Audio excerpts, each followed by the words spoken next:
গল্পের নাম একটি গন্তব্য, দুটি জীবন। ট্রেন চলছে, ছুটে চলছে গন্তব্যের দিকে। প্রতিটি রেললাইন যেন জীবন নামক এক দীর্ঘ রাস্তার প্রতীক। কেউ চড়ে নতুন করে শুরু করতে, কেউ চড়ে ছেড়ে যেতে পুরনো কিছু। এর থেকে বড় এই ট্রেনের প্রতিটি যাত্রী যেন এক একটা গল্প। আর আজকের গল্পটা দুইটা ট্রেন, দুইটা জানালা, দুইটা মানুষ, আর কিছু মুহূর্ত। একটা ট্রেনে আছে নাইম, তার হাতে একটা ব্যাগ আর চোখে অদ্ভুত উত্তেজনা। সে প্রথমবারের মতো শহরে যাচ্ছে চাকরির ইন্টারভিউ দিতে। তার মা বলেছে, আল্লাহ ভরসা করে যা বাবা, সফল হবি ইনশাআল্লাহ। এর থেকে বড় অন্য ট্রেনে আছে ফারিহা, চোখে অশ্রু, মুখে বিষণ্ণতা। মাত্রই হাসপাতাল থেকে ফিরছে, তার ছোট ভাইটা আর নেই। সে জানে আগের জীবনের সবকিছু পাল্টে গেছে আজ থেকে। এক মুহূর্তের জন্য তাদের চোখে চোখ পড়ে।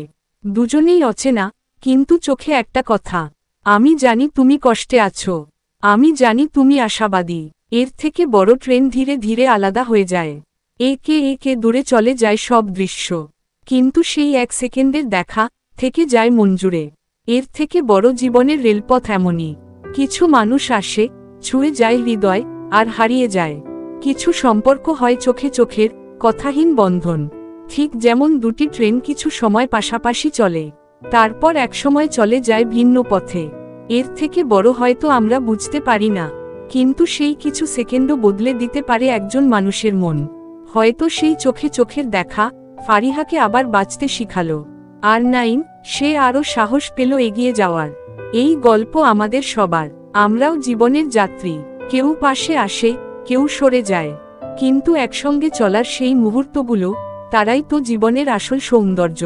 এর থেকে বড় জীবনকে ভালোবাসুন, মানুষকে সম্মান দিন, কারণ আমরা সবাই এক অদৃশ্য রেললাইন ধরে ছুটে চলেছি, যার গন্তব্য শুধু আল্লাহ জানেন।